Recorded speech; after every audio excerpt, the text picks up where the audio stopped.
Sir, আমি কিন্তু আগে থেকে বলে দিচ্ছি, আমি কিন্তু কোনো দালালের কাছ থেকে আসিনি। তোমাকে মুকেশও পাঠায়নি? না, কিসের মুকেশ?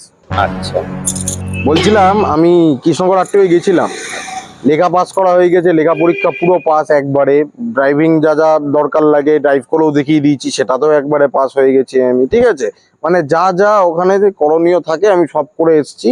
আজকে আমাকে এখানে আসতে বলেছে, লাইসেন্স নিয়ে চলে যেতে বলেছে, 1 টাকাও আমাকে দিতে বলেনি, আমি 1 টাকাও দেবো না, সোজা হিসাব।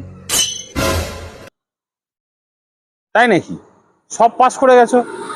তাহলে তো একটা ভাইবা তো তোমায় দিতেই হবে, তারপরে তোমার লাইসেন্স আমি দিয়ে দেবো, 1 টাকাও লাগবে না। একটা টাকা পয়সাও লাগবে না তো? হ্যাঁ, 1 টাকাও লাগবে না। তো কোশ্চেনটা হচ্ছে, ঔরঙ্গজেব যখন ইন্ডিয়াতে এসেছিল প্রথম কার সঙ্গে হাত মিলিয়েছিল? আর সেটা দিনের বেলা ছিল না রাতের বেলা? মুখে না, ক্যামেরা চলছে, একটা ভদ্রতার ব্যাপার আছে তো। কি করবো, এইগুলো মানেই হয়নি। পিছনে হাতে দিতে হয়, পিছনের হাতে। Very good. कैसे कैसे लोग रहते हैं यार यहाँ পাখা ঢ্যামনা লোক, চলো ভাড়া খাই।